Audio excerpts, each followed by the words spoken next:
días a toda la teleaudiencia de De Levante.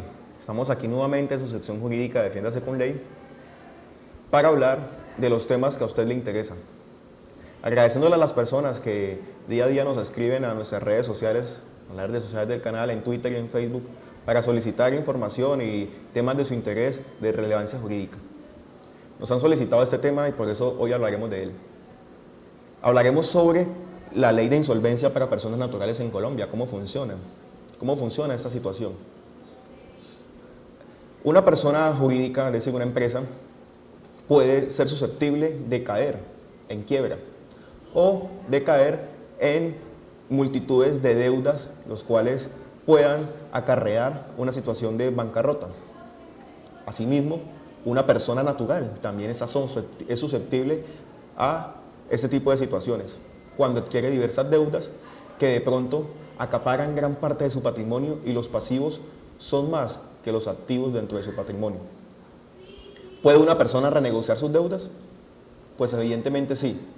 El actual Código General del Proceso, la Ley 1564 del 2012, revivió la figura del procedimiento de insolvencia para personas naturales no comerciantes, que no ejerzan el actos de comercio.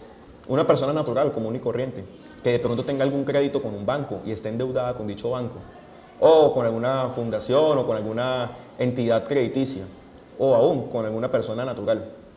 Si tiene simultáneas deudas, podrá acudir a este proceso para solventar y para renegociar sus deudas. ¿Cómo hacerlo? Es importante establecer que el Código General del Proceso establece unos requisitos y establece unos requisitos básicos para usted poder solicitar esta situación. El primero de ellos es estar en mora o tener deudas con más de 2 personas naturales o jurídicas. Es decir, usted estar endeudado con un banco, con una entidad financiera o estar endeudado con otra persona. Y ha sido polémica porque muchos tratadistas y doctores en derecho han dicho que esta ley es discriminatoria, teniendo en cuenta que si una persona tiene una deuda muy alta que acapara gran parte de su patrimonio, pues no podrá solicitar este proceso de insolvencia para poder renegociar sus deudas, ya que la ley establece que deben ser 2 créditos que tenga vigentes. Y esas obligaciones deben ser a favor de 2 o más personas por más de 90 días.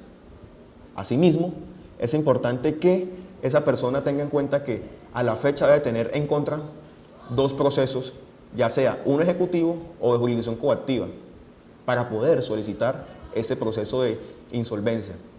Es importante también que tenga en cuenta que el monto de las deudas debe superar el 50% de su patrimonio. Es decir, si usted tiene un patrimonio de 100 millones de pesos y sus deudas superan los 50 millones de pesos, podrá solicitar este proceso de renegociación de sus deudas en cuanto a la insolvencia. Y entra la polémica porque dicen las personas, los tratadistas que están en contra de esto, que si yo tengo una deuda que supera el patrimonio en el 45% o en el 48%, no podré hacer uso de esta disposición legal. ¿Por qué? Porque la ley establece taxativamente que tiene que ser el 50% de sus deudas abarcado dentro de su patrimonio. Así las cosas, los tratadistas manifiestan que esto es discriminatorio, pero bueno, son polémicas que se establecen. Pero ¿ante quién acudir para poder solicitar un proceso de insolvencia?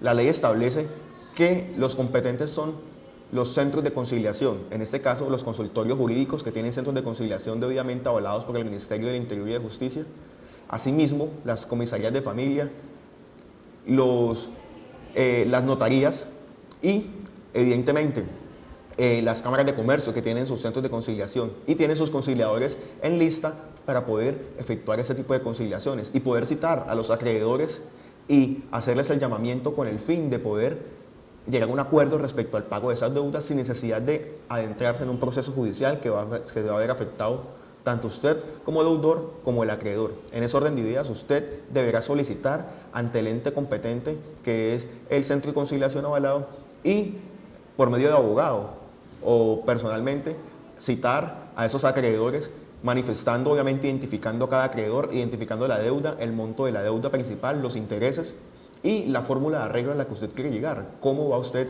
a pagar esa deuda? ¿Qué bienes actualmente tiene que pueden de pronto sanear el pago de esa deuda? presentar un informe sucinto, un informe en el cual usted establezca cómo va a abarcar ese pago y cómo va a renegociar esas deudas. La idea es de poder llegar a un acuerdo y evitar un embargo o evitar un proceso judicial. Y para ello están estipulados estos centros de conciliación como los entes competentes estipulados por el Código General del Proceso, en el cual usted deberá someterse para efectos de poder renegociar su deuda y declararse insolvente económicamente y así evitar que le embarguen sus bienes inmuebles. El proceso de insolvencia es un proceso muy importante porque usted podrá declararse insolvente y asimismo llegar al acuerdo con sus acreedores para efectos de pagar las obligaciones que actualmente tiene pendientes. Recuerde que el Código General del Proceso es quien regula esta situación y usted lo podrá hacer efectivo ante un centro de conciliación para poder cumplir con el pago de sus deudas. Espero que haya sido de su interés este tema y nos volveremos a ver en una próxima ocasión aquí en su sesión jurídica Defiéndase con Ley de su programa de Levante. Muchas gracias.